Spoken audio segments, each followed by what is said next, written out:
How to share Google Drive or Drive link on WhatsApp. Hey everybody, welcome back to the channel. In this video we're going to learn how we can share the Google Drive link on WhatsApp, so make sure to watch the video till the end.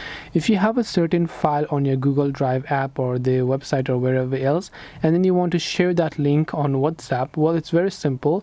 Just open up that file and then you can just tap on the share option, or you can long press on it here, then you can tap on the share option as well, or you can simply go to all of these recent and so on as to what are some of the files that are shared with you. Then you can simply go ahead and long press on it, or you can simply open up that task. Then you'll be able to go ahead and then actually share them on WhatsApp or other stuff, right? So you can also go to My Drive here, you can go to a certain thing, tap the three dots option, then you can go ahead and then also share it by tapping the share option there. And once you have shared it, you will be able to simply open up that WhatsApp, and then you'll be able to paste the link to the person that you are trying to send. This way you will be able to share Drive link on WhatsApp. Hope this video was very helpful. If you have got any more questions, feel free to also leave them down below.